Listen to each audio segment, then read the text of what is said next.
नारायण गोविंद. श्रावण मास व्याख्यानमालेच्या दुसऱ्या सत्रात कालपर्यंत आपण श्रीकृष्ण चरित्राख्यान पाहिलं. आज जन्माचं श्रीकृष्ण जन्माचं कीर्तन तिथे पूजा राहणार आहे. आजचे कीर्तनचा आणि महाराज भूषणजी उपस्थित झाले आहे. मी त्यांना विनंती करतो की त्यांनी कृष्णाच्या प्रतिमेला हारार्पण करून आपलं स्थान ग्रहण करावं.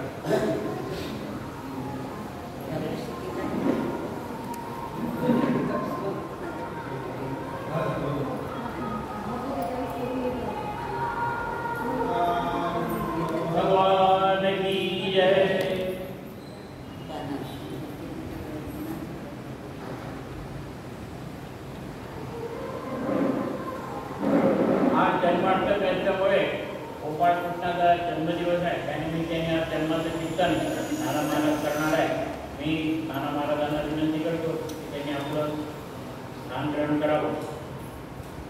नाना महाराजांचं स्वागत देवस्थानचे अध्यक्ष श्री धर्मधरवार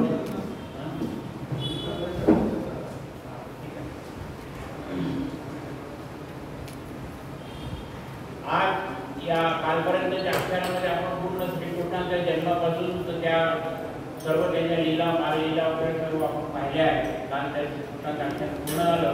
आज कीर्तन आता इथे सुरू करता की नाना महाराजांना विनंती करतो की त्यांनी आपल्या कीर्तनाला प्रारंभ करा.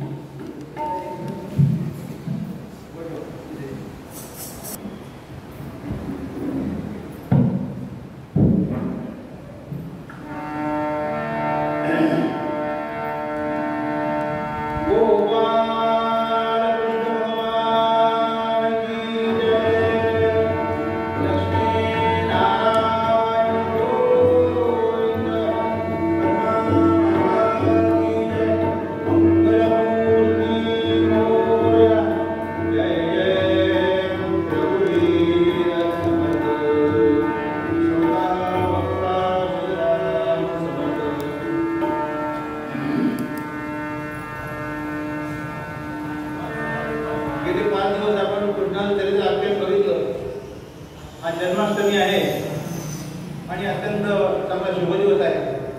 श्रावण महिना आहे आणि भगवंताचा आता आपल्या मंदिरामध्ये आपल्या या यवतमाळ नगरीमध्ये आगमन होणार आहे. त्याच्याकरता हा जन्मोत्सव. गोपाल कृष्ण भगवान की जय. नमः पार्वतीपते हर हर महादेव.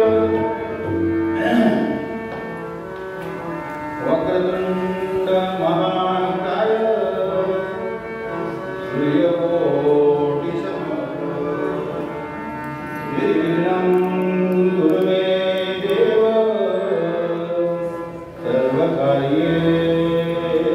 सर्वकार्येषु सर्वदा.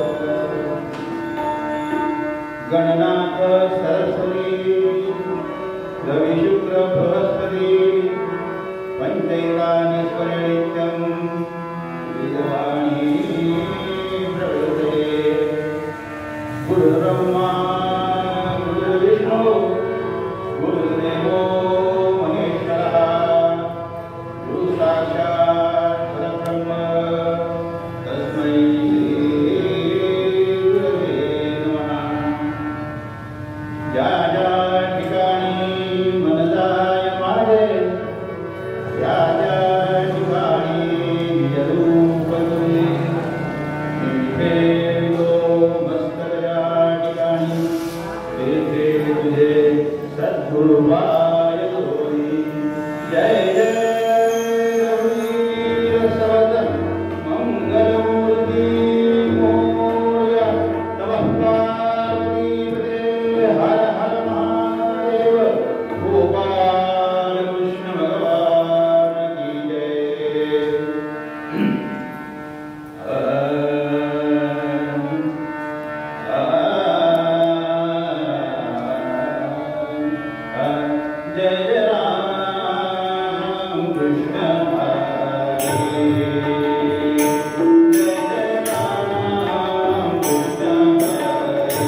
जन्मदिवस आहे आणि आपण पाहिलं परित्राणाय साधूनां विनाशाय दुष्कृतां धर्मसंस्थापनार्थाय संभवामि गोपाल कृष्ण भगवान की जय।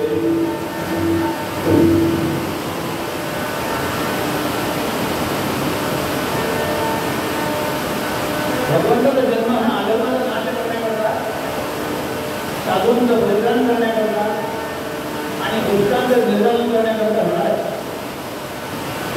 परित्राणाय साधूनां विनाशाय दुष्कृतां धर्मसंस्थापनार्थाय संभवामि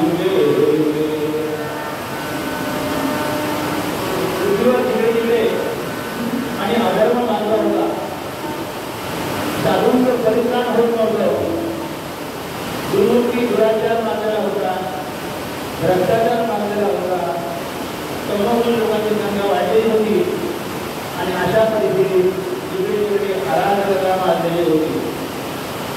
भगवंतांना आपलं स्वागत केलं। गोपाल कृष्ण भगवान की जय।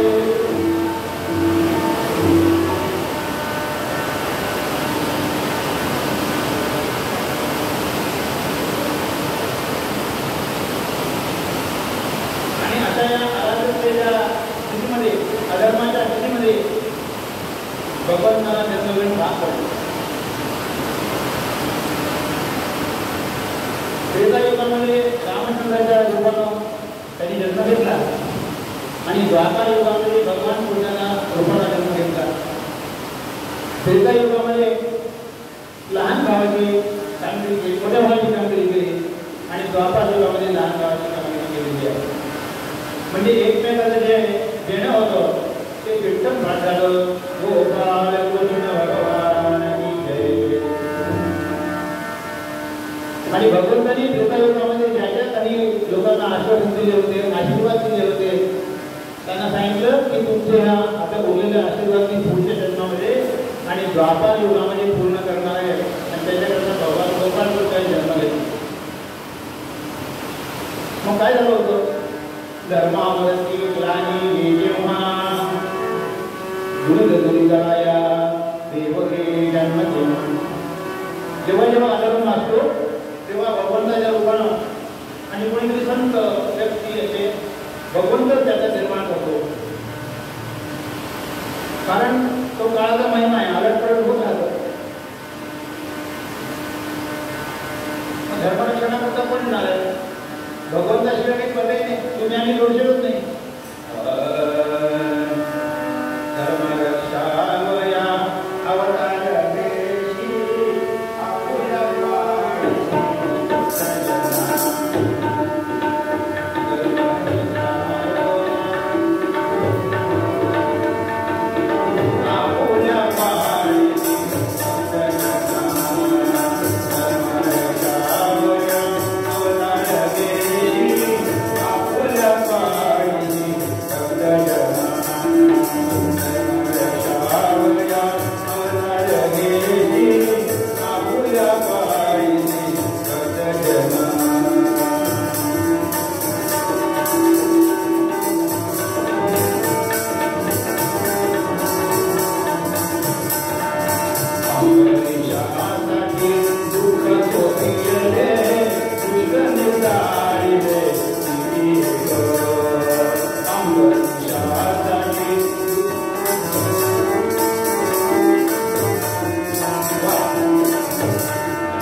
तुका म्हणे तुझं वर्णिती पुराणे होय नारायणे दया सिंधू.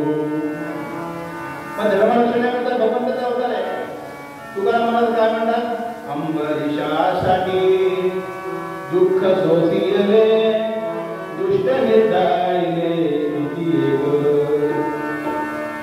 अंबरीश महाराज होते. भगवान गोपाळकृष्णाचे भक्त एकादशीचे व्रत करायचे आणि त्यांचं एकादशीचं व्रत संपलं आणि द्वादशीच्या दिवशी त्याने एकादशी सोडायची होती. सगळे ब्राह्मण जेवायला बसले. भोजनाची वेळ आली. दुर्वास ऋषी आले जेवणाच्या वेळेस परीक्षा पाहण्याकरता आणि म्हणाले मला फार भूक लागलेली आहे. त्यांनी सांगितलं की तुम्ही या. ते म्हणे मी येतो पण तोपर्यंत ब्राह्मणांना बसवायचं नाही. मी आत्ता गंगेवर जातो आणि अन्नित करून येतो. गोपाल कृष्ण भगवान. आणि ते फक्त अन्नित करण्याकरता गेले आणि त्यांनी फार वेळ लागला. इकडे काय झालं की सगळे ब्राह्मण भुकेने व्याकुळ झाले होते. म्हणजे सांगितलं आता काय करावं काय करावं. दुर्वासुरीचे आले. मग त्यांनी भगवंताची आज्ञा घेतली आणि श्रेष्ठ ब्राह्मणाला विचारलं. त्याने सांगितलं की तुम्ही फक्त आचमन करा आणि आम्ही भोजनाला सुरुवात करतो. म्हणजे आम्हाला जेवायला उशीर होणार नाही. द्वादशी लवकर सुटेल. आमच्या पोटात कावळे ओढत आहेत. आमच्या जडाला ती सांगतो. त्याप्रमाणे अंबरीशांनी काय केलं? आचमन केलं आणि पंक्तीला सुरुवात केली. जशी त्या पंक्तीला सुरुवात केली तेवढ्या दुर्वास ऋषी आले आणि संतापले. म्हणे तू माझ्या आधी जेवण केलंय, माझ्या आधी द्वादशी सोडली आहे, तुझं एवढं भंग होईल आता. मी तुझ्याकडे काय जेवणार आणि नाही का. त्यांनी हातापाया पडल्या. त्यांची विनंती केली. त्यांना क्षमा मागितली. म्हणे तुम्ही तुमच्यामुळे अन्याला उशीर झाला पण तोपर्यंत ब्राह्मण बसायचे होते. मी कोणतं काही खाल्लेलं नाही, द्वादशी सोडलेली नाही, फक्त आचमन केलेलं आहे आणि सगळ्या ब्राह्मणांना जेवायला बसतो दिलं. ते म्हणत नाही फार संतापले. ते शांत द्यायला लागले आणि तितक्यात त्याने काय केलं की त्या भगवान विष्णू धावा केला. म्हणजे तेव्हा माझी द्वादशी असणे सोडणार आहे, एकादशी आज सोडणार आहे, द्वादशी आहे, प्रदोषकाळ झालेला आहे आणि दुर्वासुरीचं असं म्हणणं आहे. विष्णू भगवान तत्काळ आले आणि त्यांनी सुदर्शन चक्र सोडलं आणि दुर्वासाच्या मागे जे सुदर्शन चक्र लागलं. दुर्वास धावायला लागले. तिकडे धाव तिकडे धाव तिकडे धाव तिकडे धाव. ते सुदर्शन चक्र काही थांबले ना. भगवंताचं सुदर्शन चक्र एकदा निघालं की ते थांबत नाही जोपर्यंत दुष्टाचं निर्धारण करत. मग ते चक्र निघालं आणि दुर्वास धावायला लागले. शेवटी दुर्वास विष्णूपाशी गेले. म्हणजे भगवान माझ्या हातात संकट आलेलं आहे आणि माझ्या मागे तुम्ही चक्र सोडलं. दुर्वास ऋषी म्हणाले माझा भक्त हा माझ्यापेक्षा मोठा आहे आणि मी काही त्या सुदर्शनाला देऊ शकत नाही. तूच त्या भक्ताला जाऊन पाहिला. आणि त्यावेळेस ते दुर्वास ऋषी याला शरण आले. तेव्हा ते या अंबरीशाच्या आज्ञानं ते चक्र थांबलं आणि यांचं पुढचं निधन टळलं. आणि ते जे सुदर्शन चक्र आहे ते कुठे थांबलेलं आहे? पुण्याजवळ बार्शी नावाचं एक गाव आहे. त्याचं नाव होतं पहिले बारसवरून त्याचं नाव बार्शी पडलं आहे. बार्शीला भगवान विष्णूचं मोठं मंदिर आहे. त्या ठिकाणी हे विष्णू सुदर्शन चक्र स्थिर झालेलं आहे. आजही त्या ठिकाणी ते सुदर्शन चक्राचं मंदिर आहे. गोपाळ कृष्ण भगवान आता हा भक्ताभिमानी भगवंत आहे. आपण काय पाहिलं? भक्ता पाहुणा आपल्या फसदचे वेळे विषय होतचे ऐसे दासगणू आमात दिले श्री निंबराजे जय जय असा हा भक्तांच्या मध्ये धावणारा देव आहे. आणि धर्मरक्षणाकरता आता भगवंत होता होणार आहे. कारण अधर्म झालेला आहे. जिकडे तिकडे अधर्म झाले. आम्हाला पण बरोबर आणि अधर्म झालेला आहे. मग आता काय करावं? सगळ्या देवदेवतांनी बैठक घेतली की आपले साधू संत जे आहे साधू आहे यांचं परित्राण होत नाही, धर्माचं रक्षण होत नाही. मग आता काय केलं पाहिजे? भगवान विष्णूंना विनंती केली पाहिजे. कारण जीओडी गॉड जनरेशन, जी म्हणजे जनरेशन निर्माण करणे, ओ म्हणजे ऑर्गनायझेशन आणि डी म्हणजे डिस्ट्रक्शन. ब्रह्मा विष्णू महेश गोपाळ कृष्ण भगवान की जय. आणि याच्या उलट केलं तर अधर्म सद्गुरुनाथ महाराज की जय. तर अशा प्रकारे हे आणि गावाकडे गेले, ब्रह्माकडे गेले. ब्रह्मा म्हणाले माझं काम तर निर्माण करायचं आहे, जनरेशन. आणि आता आपल्याला विष्णूकडे जावं. मग हे सगळं त्यांचं जे डेप्युटेशन होतं ते विष्णूकडे जाण्याचं ठरलं. आता ऑर्गनायझेशन म्हणजे विष्णू आणि डिस्ट्रक्शन म्हणजे महेश. सगळ्या सृष्टीचा नाश करणारा महेश आहे. सृष्टीचा नाश म्हणजे अधर्माचा नाश. वास्तविक पाहता महेशासारखा देवादिदेव महादेव कोणीही नाही. नमः पार्वती पते हर हर महादेव. जे कोणी करू शकत नाही ते महादेव करतात. समुद्र मंथनामध्ये जेव्हा पहिला हलाहल निघालं तेव्हा कोणी घ्यायला तयार नव्हतं ना, राक्षस घ्यायला तयार होते ना देव घ्यायला तयार होते. तेव्हा भगवंतांनी ते हलाहल पसरवून टाकलेलं आहे.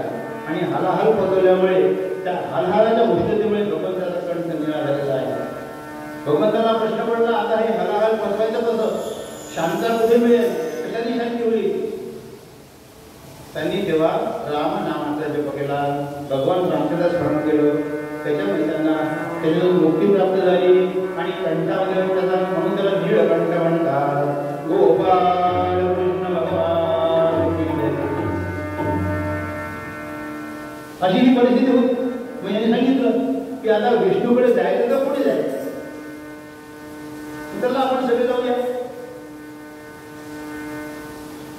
मग आता सगळ्यांमध्ये ठरलं. महिला फर्स्ट, वसुंधरा माता पृथ्वी. आणि सांगितलं की आपण सगळे डेप्युटेशन घेऊन आणि भगवंताकडे जाऊया. कारण सगळीकडे चर्चा झालेली आहे. पृथ्वी जल झाली गेली ब्रह्मास वृत्त कळवाया. आळवाया परमाज्ञा सद्भावे तन्मती जवळ.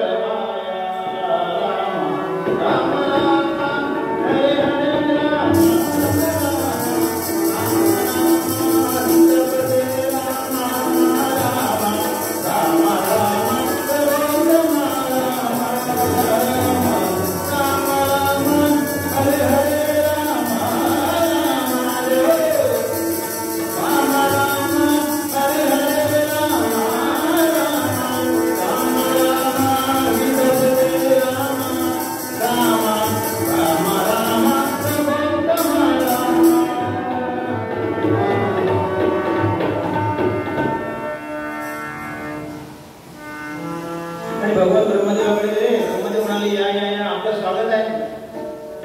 काय मागणं आहे आपलं. म्हणजे असं काय अधर्म मानलेला आहे आणि आम्हाला तुमच्याकडून रक्षण पाहिजे. काहीतरी अवतार घेतला पाहिजे. आमचं रक्षण करा किंवा उपाय सांगा, काहीतरी करा तुम्ही. ब्रह्मदेव म्हणाले वसुंधरे माते माझं काम निर्माण करण्याचं आहे. तुम्हाला जो पालन पोषण करणारा ऑर्गनायझेशन करणारा भगवान विष्णूकडे जावं लागेल. सद्गुरुनाथ महाराज की. कलियुगामध्ये सुद्धा असे अनेक गॉड मंत्रालयात बसलेले आहेत. मग ते असेच आपली फाईल एडिटिंग करतात. त्याला लालफीत साहेब म्हणतात. सद्गुरुनाथ महाराज. आणि ब्रह्माने सांगितलं की तुम्ही विष्णूकडे जावं. त्यांना प्रणाम केला आणि विष्णूकडे निघाले. मग मदत करत विष्णूकडे पोहोचले वैकुंठामध्ये. आता भगवान विष्णूकडे जायचं म्हणजे फार मोठं धैर्य पाहिजे. मोठ्या अधिकाऱ्याकडे जायचं म्हणजे सगळा सारासार विचार करून सगळ्या सर्टिफाईड कॉपीज घेऊन जावं लागतं. नाही तर मग ते म्हणतात या या दातांची त्रुटी आहे, तुम्ही परत जा. त्यापेक्षा सगळं तयारी केलेली बरी. म्हणून सगळ्यांनी विचार विनिमय केला आणि भगवान विष्णूकडे गेले. विष्णूकडे गेल्यावर त्यांना काय दृश्य दिसलं. शांताकारं भुजगशयनं पद्मनाभं सुरेशं विश्वाधारं गगनसदृशं मेघवर्णं लक्ष्मीकान्तं कमलनयनं योगभिर्यानुगम्यं वन्दे विष्णु भवनं सर्वलोकैकनाथं लक्ष्मीनारायण गोविंद। भगवान विष्णू शेषशाही आणि नागावर पोहलेले आहे।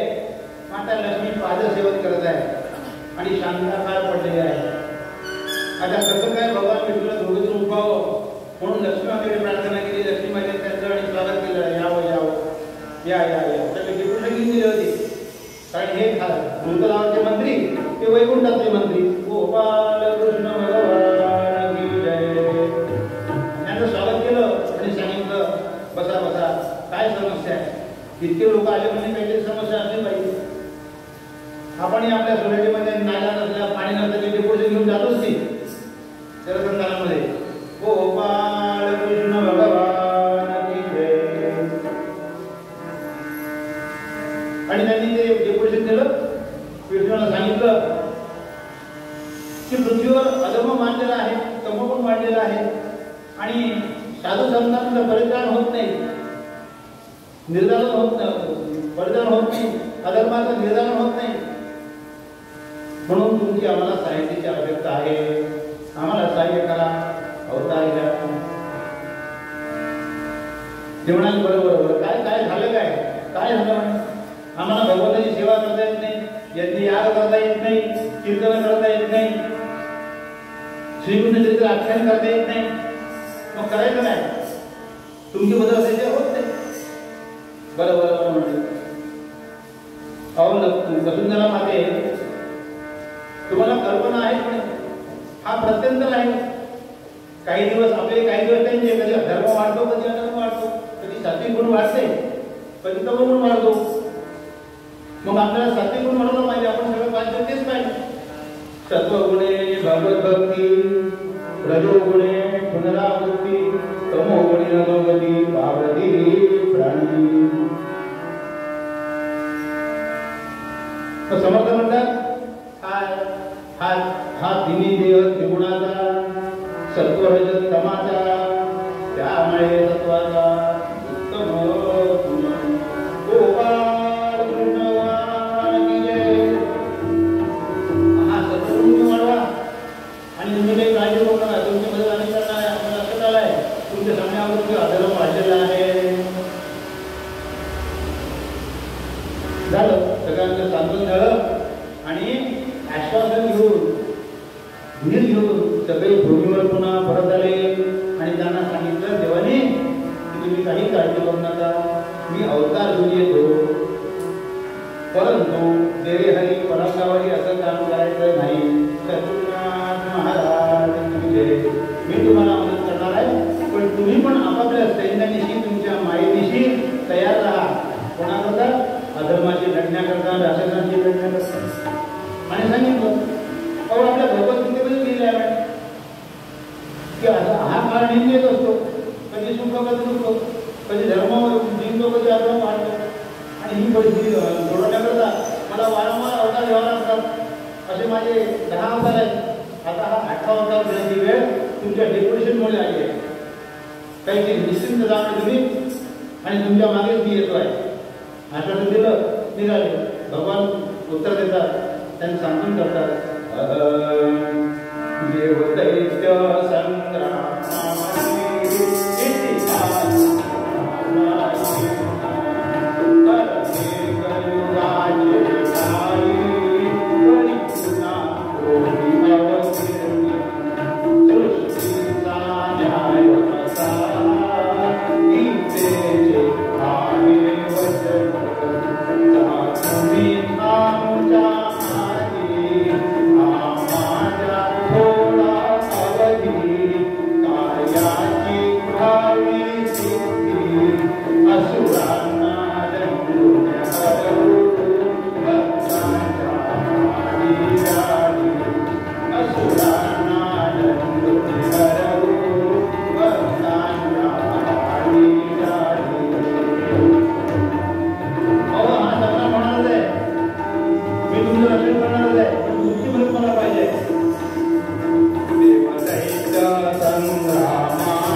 कथा प्राचीन हर एक युगाचे ठाई वरी पुन्हा होती अवतीर्ण सृष्टीचा न्याय कसा हा गीतेचे आहे वचन जा तुम्ही आमच्या आधी आम्हाला थोडा अवधी कार्याची व्हावी सिद्धी असुरांना दंडून हरवू भक्तांच्या आधी गर्दी.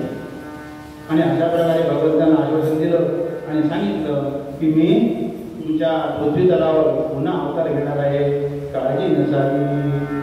म्हणून तुकाराम महाराज पूर्वपद्यामध्ये म्हणतात धर्म रक्षावया अवतार घेशी आपुल्या पायी धर्म रक्षावया अवतार घेशी आपुल्या पायी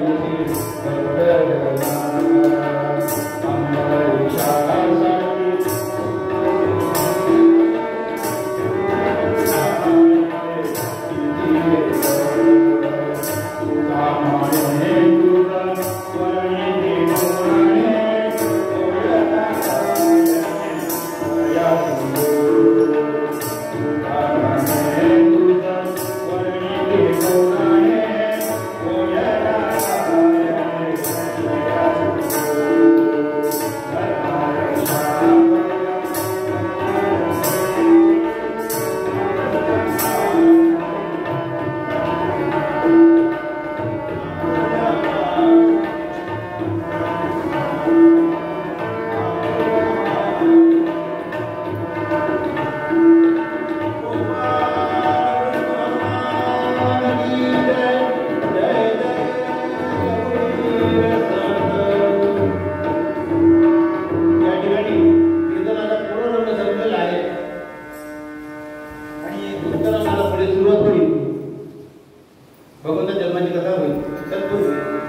नंतर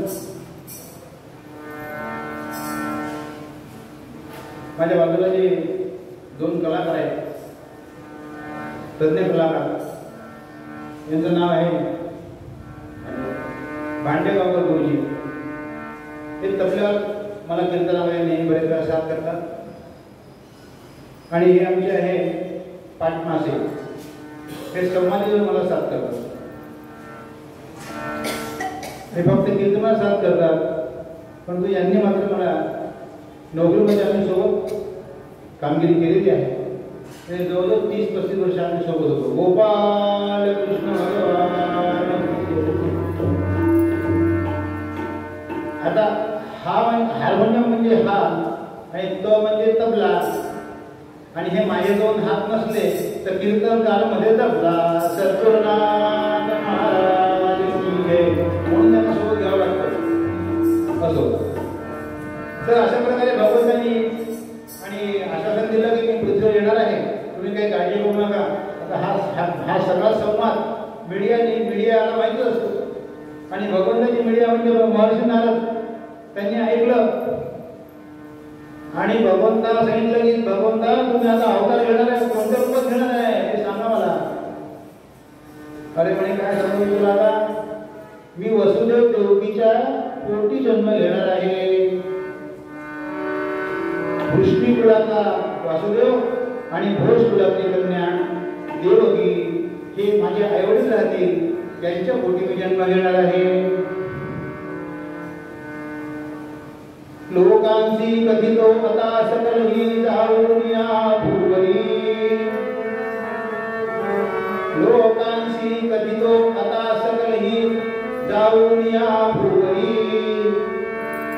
आनंदोत्सव करा तुम्ही तारावया श्रीहरी. पापी जे असतील मातले कुणी नेईल आपला त्यांच्या. सर्वांना सुखी करुणिते तारतील आपल्या भक्ता गोपाल कृष्ण भगवान. त्यांनी लगेच सांगितलं की सगळ्यांना सांगतो तर मीडिया आम्हाला प्रसिद्ध केलं पाहिजे, टीव्हीवर दिलीच पाहिजे. लोकांशी कथितो आता सकलही जाळून या भुवरी. आनंदोत्सव करा तुम्ही तारावया ये श्रीहरी. भूमीवर भगवंत येणार आहे, तुम्ही सगळे आनंदोत्सव करा म्हणून आपण आनंदोत्सव केला. आणि अशा प्रकारे आशीर्वाद घेतलं आणि निघाले. मग वसुदेव देवकीच्या पोटी नारद म्हणाले, पण तुम्ही वसुदेव देवकीच्या पोटी अवतार घेणार आहे, त्या राज्यामध्ये तर कंस राहतो, उग्रसेन राहतो, शिवसेन राहतो, आणि हे लोक तुम्हाला त्रास देतील, दुर्जन लोक आहे. मग कसं काय तुम्ही तिथे जन्म घेणार. भगवंत म्हणाले, अरे नारदा, काही ठिकाणी राजकारण करावं लागतं म्हणे. सद्गुरुनाथ महाराज दुर्जनम प्रथम वंदे. अरे कंस जरी दुर्जन असला, त्याची वृत्ती जरी दुर्वृत्ती असली तरी वसुदेव सात्विक आहे म्हणजे आपला वसुदेव आपल्यासोबत आहे. आणि वसुदेवाला त्रास होऊ नये म्हणून कंसाला जवळ पूर्ण भाग आहे, म्हणून त्याची बहीण जी आहे ती माझी आई होणार आहे. गोपाल कृष्ण भगवान की जय. आणि अशा प्रकारे काय झालं, वसुदेव देवकीचा विवाह ठरला. कृष्ण कुलातला वसुदेव आणि भोज कुळातली कन्या शूरसेनाची कन्या देवकी माता यांचा विवाह ठरला. मोठ्या थाटामध्ये विवाह झाला. आता वसुदेवाचा विवाह होता, तुमचा आमचा विवाह होता झाला. फार मोठ्या थाटामध्ये तो विवाह संपन्न झाला. आणि विवाह संपन्न झाल्यानंतर कंसाने सगळी त्या मदत केली होती. कंसाला काही पुढे कल्पना नव्हती काय होणार आहे. त्यांनी त्याच्या बहिणीच्या लग्नामध्ये तुला खूप मदत केली, सहकार्य केलं, कामे केली. आणि सगळा सोहळा पार पाडल्यानंतर जेव्हा वरात निघाली तेव्हा कंस तिला घेऊन निघाला रथामध्ये.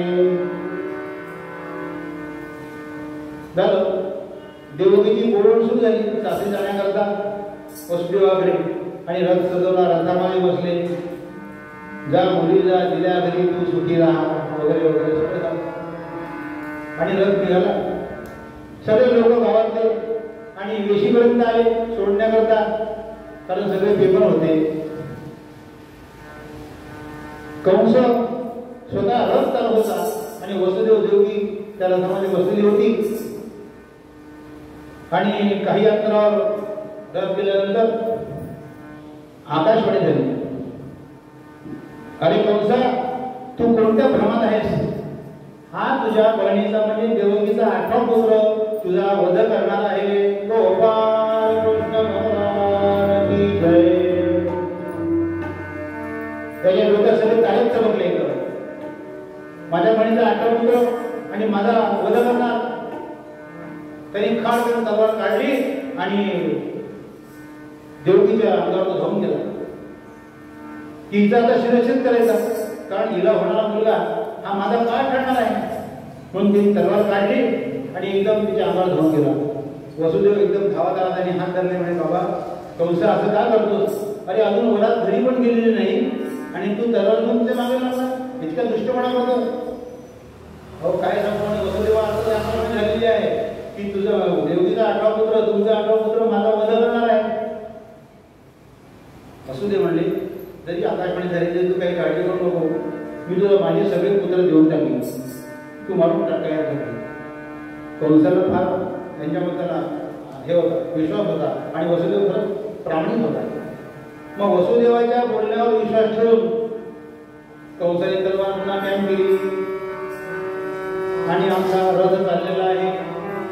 वसुदेवाची वरात तिकडे आली, सगळीकडे आपापल्या कामाला लागले लोक, नांदायला लागले रोजच्याप्रमाणे. मात्र कंसाला काही चेन पडेना. कंसाच्या मनामध्ये सारखं कालवा होत होते की आता देवकीचा पुत्र आपला वध करणार, देवकीचा पुत्र वध करणार.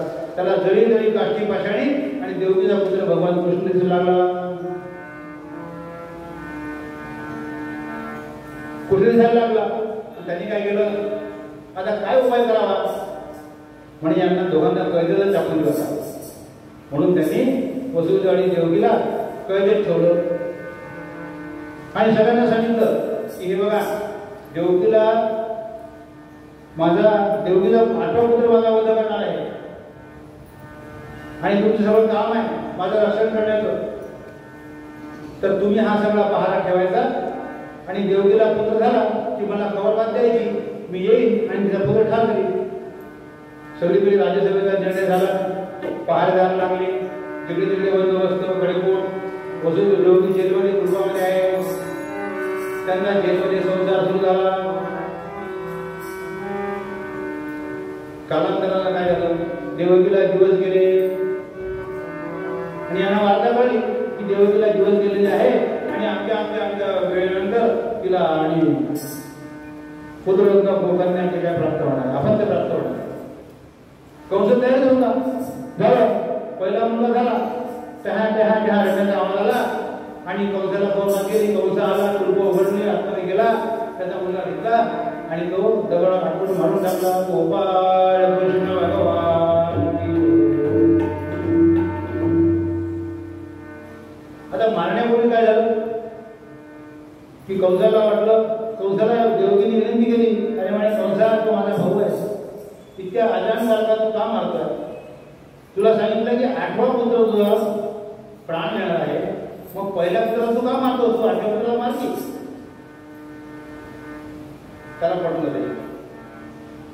पटल्यानंतर त्यांनी तो मुलगा त्या देवतेला वापस केला आणि बाहेर आला. पुन्हा विचार करू लागला. तेवढ्यात महर्षी नारदांची भेट झाली. गोपाल कृष्ण भगवान. म्हणजे नारद काय झालं, पण देवतेला मुलगा झाला, मी त्याला मारणार होतो, परंतु तिने विनंती केली आणि मी त्याला माफ केलं आणि मुलगा परत गेला. अरे मूर्ख आहेस का म्हणे तू मोजून बघ म्हणे, इकडनं मोजले 8वा हा शिकलो, इकडनं मोजले 8वा हा शिकलो. कमळाच्या पाकळ्या दाखवल्या आणि त्यांना सांगितलं की तू गिनती कर, इकडनं मोजले हा 8वा येतो, उलट मोजले हा 8वा येतो. त्यामुळे 8वा म्हणजे हा पहिला तुझा काय ठरू शकतो, त्यामुळे तुला मारलं पाहिजे. गोपाल कृष्ण भगवान की कळ लावे नारद म्हणतात. मग तो पुन्हा गेला आणि त्या मुलाला वध केला.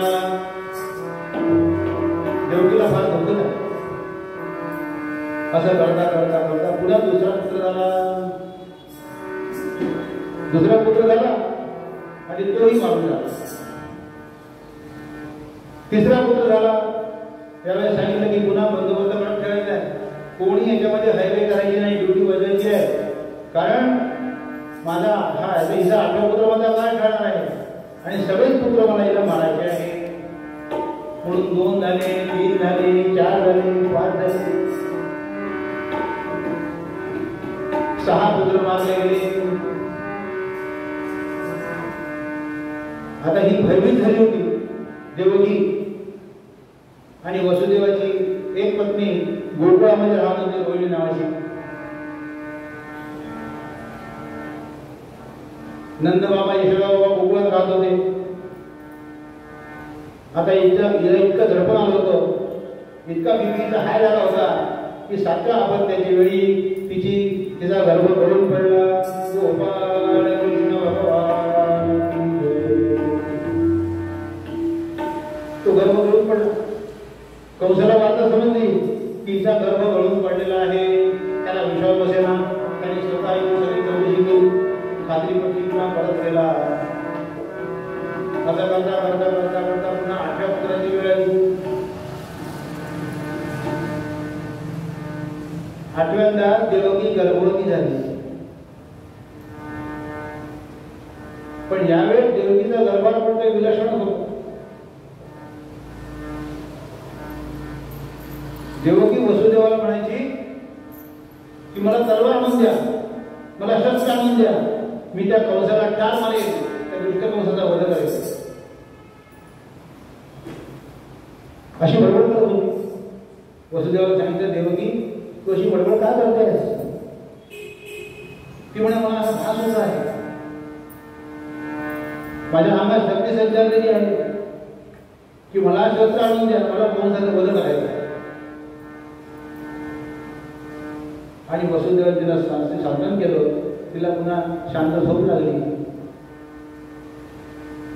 कारण तिच्या पोटामध्ये विष्णूचा अंश होता आणि विष्णूचा अंश असल्यामुळे तिच्या ह्या सगळ्या अशा हालचाली चालल्या होत्या. आणि काय झालं, तिला गाढ जेव्हा झोप लागली वसुदेवाला आणि देवकीला, तेव्हा भगवंतांनी दर्शन दिलं. चतुर्भुज स्वरूपात शंखचक्र गदा कुंदन अरविंद मदन शतचंद मदन समचारुधरा पीतांबरधर अमृतमाला अमृतकांती मुकुटधरा चतुर्भुजा पार्श्वरा गोविंदी प्रियंकरा ही भक्ती. चतुर्भुजा पार्श्वरा कावेरी प्रियंकरा ही भक्ती. अशी देवकी या समरे प्रकटे मूर्ती श्रीहरी. अशी देवकी या प्रकटे समरे मूर्ती श्रीहरी. प्रकटे मूर्ती श्रीहरी. प्रकटे मूर्ती श्रीहरी. गोपाल कृष्ण भगवान. भगवंतांनी त्याला दर्शन दिलं चतुर्भुज स्वरूपात. पिवळा पितांबर घातलेला आहे, सोन्याचा मुकुट आहे, हातामध्ये शंखचक्र गदा पद्म आहे. आणि सांगितलं, देवकी मला नीट न्यावळून दे. देवकी म्हणाली, तुम्ही कोण आहे? विष्णू म्हणाले, मी तुझ्या पोटी पुत्र म्हणून जन्माला येणार आहे, असं मी आश्वासन दिलेलं आहे. मागच्या जन्मी प्रभू रामचंद्र होतो, या जन्मात मला कृष्ण व्हायचं आहे, कारण इकडे पृथ्वीवर अधर्म मारलेला आहे. आणि 8वा पुत्र म्हणून तुझ्या पोटी मी जन्माला येणार आहे. पण काय करायचं, जन्माला आल्यानंतर मला इथून ताबडतोब स्थलांतर करायचं आणि कुठे न्यायचं, नंद बाबाकडे न्यायचं. तिकडे नंदबाबाच्या बाजूला सुद्धा आणि दिवस गेलेले होते. ठरलं त्याप्रमाणे भगवंतांनी काय केलं, 8वा पुत्र झाला. 8वा पुत्र झाल्याबरोबर सगळ्यांना वार्ता करायला पाहिजे होती. परंतु काय झालं, जेव्हा देवकीला पुत्र झाला तेव्हा निद्रा मायाने सगळ्यांवर जादू केली होती, माया पसरली होती, कोणाला इथं ठाम करता लागलेला नाही. आणि वसुदेवाला सांगितलं होतं की वसुदेवा मला इथं घेऊन जा आणि नंदबाबा ठेवा आणि नंदबाबाची मुलगी इथे आणून ठेवा. गोपाल कृष्ण भगवान.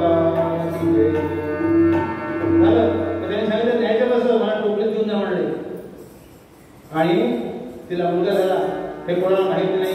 सगळे मित्रांना झोपले होते. वसुदेवाने काय केलं, त्या कृष्णाला घेतलं टोपलीमध्ये आणि घडावर दिला.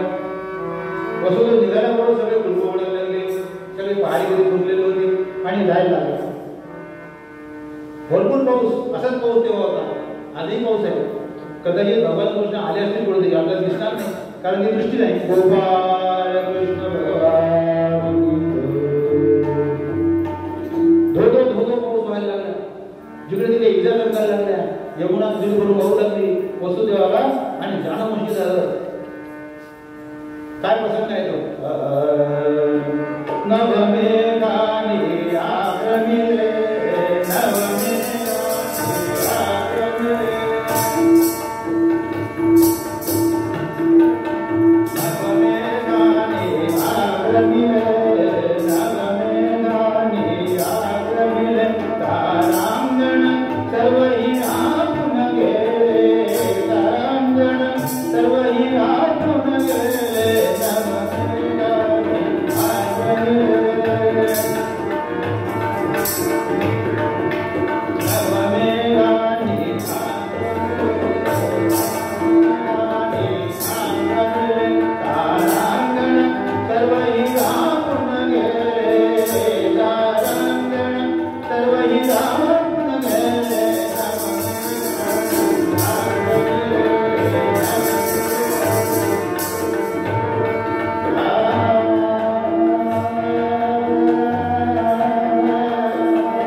तुमचा जन्म झाला आणि मी सगळ्या जनतेला जाग केलं काव काव काव काव करू की त्याला उठा उठा उठा कृष्णाचा जन्म झालेला आहे, उठा उठा आनंदोत्सव करा, आनंदून करा तुम्ही महोत्सव हा.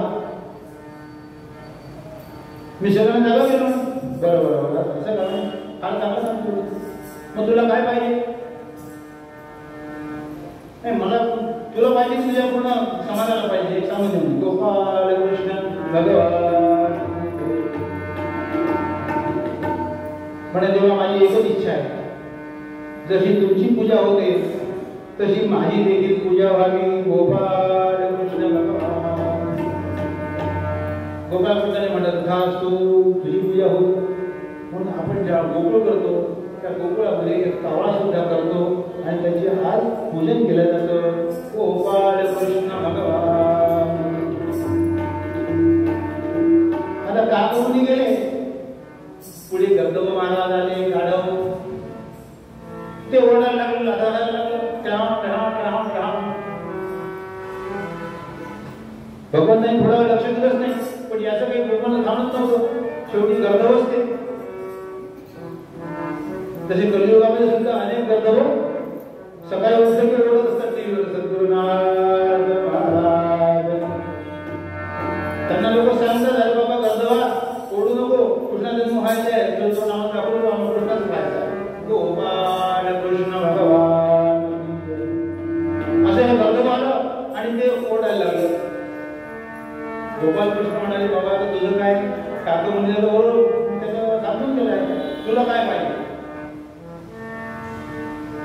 तू काय कर बाबा म्हण मी प्रत्येकाच्या घरी गेलो सगळेजण झोपलेले होते कोणी उठायला तयार नव्हतं मी त्यांच्या घरात जाऊन लाथा मारल्या आणि त्यांना जागा गेलं म्हणजे उठा उठा उठा उठा उठा आशीर्वाद आलेला आहे तुम्ही आधी झोपून का त्याला उठा आपल्याला उत्सव करायचा आहे गोपाळ कृष्णाला बालाजी मंदिरामध्ये उठा झोपून राहू नका असं का म्हणे सगळ्यांना जागा गेलं आले का म्हणे सगळे उत्सवाला आले आहेत म्हणे बरं बरं बरं मग तुला काय पाहिजे आणि मला सुद्धा तुमच्यासारखा अग्रपूजेचा मान पाहिजे गोपाळ कृष्ण भगवान ठीक आहे तुला वेगळी तुझ्या तुझी मागणी मान्य करू तथास्तु आणि गर्दभ देखील आपण गोकुळामध्ये करतो त्याची पूजा होते अशा प्रकारे कामच गेले गर्दभ गेले आणि अशा करता करता वासुदेव बोलते गोकुळामध्ये त्याने नंदबाबाच्या बायकोची मुलगी घेतली ती वांझी झाली होती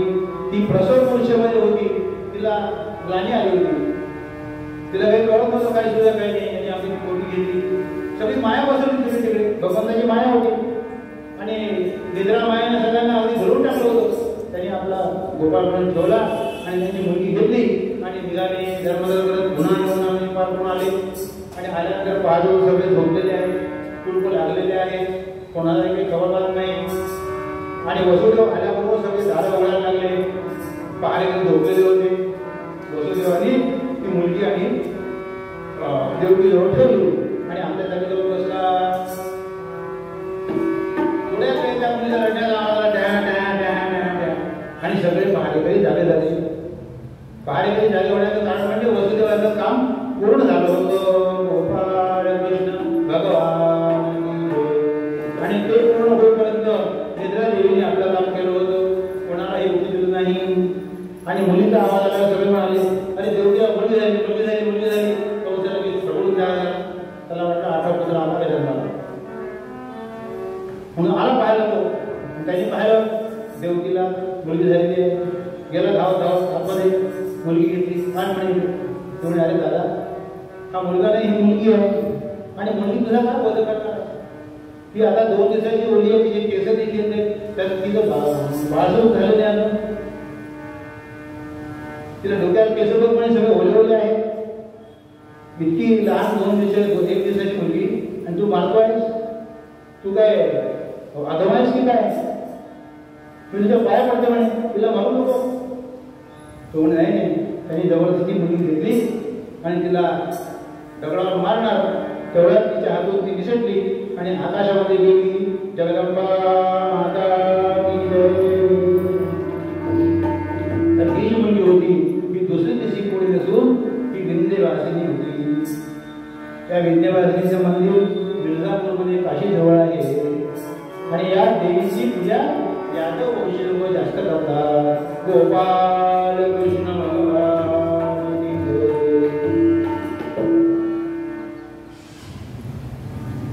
आता ही मुलगी तर चालली गेली देवीच्या स्वरूपात ऐ गिरी नंदिनी नंदिनी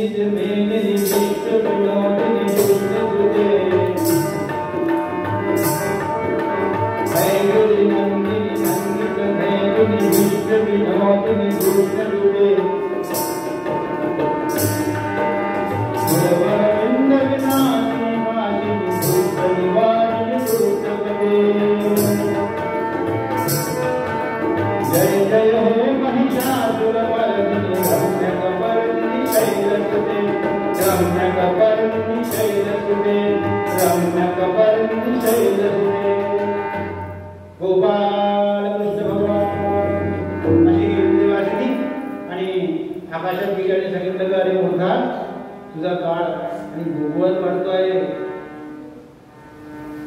तू काय काळजी करतो, तुला एक दिवस ठाण मानारच आहे. आणि तिकडे थोड्या वेळाने काय झालं, हा सगळा प्रकार झाला. विद्यावासीची माता आपल्या ठिकाणी जाऊन बसली आणि इकडे नंदबाबाच्या बाजूला सगळ्यांना झालं आणि त्यांना दिसलं मुलगा झालेला आहे, मुलगा झालेला आहे. सगळ्यांना आश्चर्य वाटलं आणि तिकडे आनंद झाला.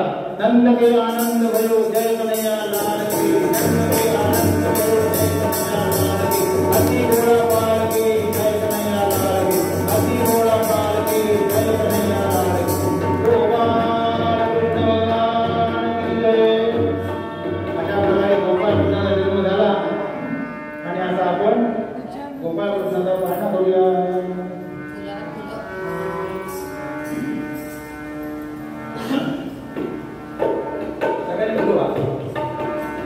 राधे कृष्ण गोपाल कृष्ण राधे कृष्ण, राधे कृष्ण गोपाल कृष्ण राधे कृष्ण, राधे कृष्ण गोपाल कृष्ण राधे कृष्ण, राधे कृष्ण गोपाल कृष्ण राधे कृष्ण, राधे राधे राधे राधे राधे राधे राधे राधे राधे राधे राधे राधे कृष्ण गोपाल कृष्ण राधे कृष्ण, राधे कृष्ण गोपाल कृष्ण राधे कृष्ण, राधे कृष्ण गोपाल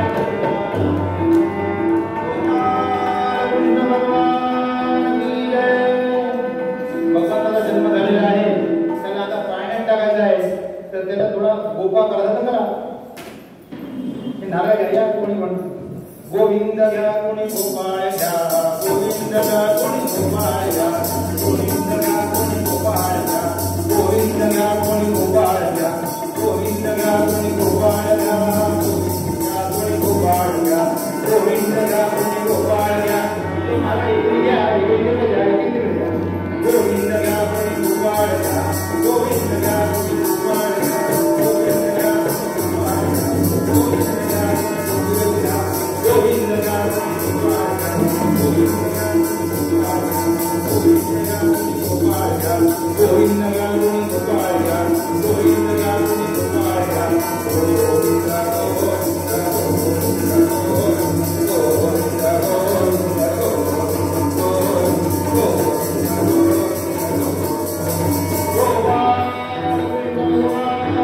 गोविंद जय जय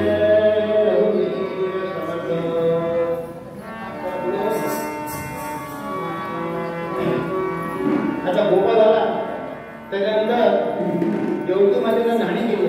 नाणी नाणी चौकाचे नाणी नाणी हो, नाणी नाणी चौकाचे नाणी नाणी हो, नाणी नाणी निर्मला देवी नाणी हो, नाणी नाणी चौकाचे नाणी हो, नाणी नाणी चौकाचे नाणी हो, नाणी नाणी नाणी नाणी नाणी नाणी चौकाचे नाणी हो. गोपाल कृष्ण भगवान की जय. थोड़ा फिर करूया.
सगळ्या देवदेवतांच्या सांगण्याप्रमाणे आणि मागणीप्रमाणे त्यांच्या उद्धाराकरता, साधूंचं परित्राण करण्याकरता, धर्माचं रक्षण करण्याकरता, दुष्टांचं निर्धारण करण्याकरता आणि गोपाल कृष्णाच्या रूपाने देवकीच्या पोटी जन्म घेतला आणि अशा प्रकारे हा उत्सव साजरा झालेला आहे. या ठिकाणी कीर्तन संपलेलं आहे.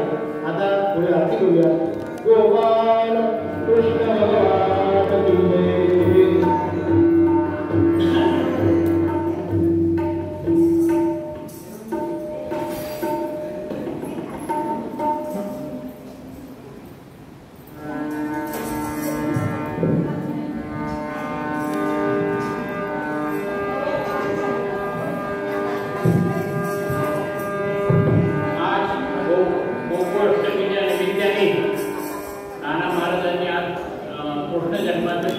सादर केलं त्याबद्दल देवस्थानच्या वतीने मी त्यांचा खूप आभारी आहे. उद्या अरे थांबा, हे कृष्ण जन्माचं कीर्तन इथे झालेलं आहे. उद्या काल्याचं कीर्तन आहे. या उत्साहाने सगळ्यांनी जास्तीत जास्त संख्येने उद्या आपण ठीक 4 वाजता सगळ्यांनी हजर राहावं. आज आरतीसाठी पांडे साहेब यांना विनंती करतो की त्यांनी आरतीसाठी यावं. तत्पूर्वी एक सूचना आहे. गणपती जो उत्सव आहे, गणपती उत्सवामध्ये ऋषी पंचमीच्या दिवशी सामूहिक अथर्वशीर्ष आहे. त्याची वेळ आहे 8 वाजता. सर्व स्त्री पुरुषांनी, सर्व भक्तांनी या कार्यक्रमासाठी आपल्याला इथे यायचं आहे. बालाजी मंदिराच्या हॉलमध्ये ते आमंत्रण आहे. आणि दुसरा जो एक कार्यक्रम आहे विश्व हिंदू परिषदेचा, तो 17 तारखेला आहे. संध्याकाळी 5 वाजता उत्सव मंगल कार्यालय, त्यांचा स्थापना दिवस आहे, त्याचाही हा कार्यक्रम आहे. आपण सर्वांनी या कार्यक्रमाचा लाभ घ्यावा. मी पांडे साहेबांना विनंती करतो की त्यांनी आरतीला सुरुवात करावी.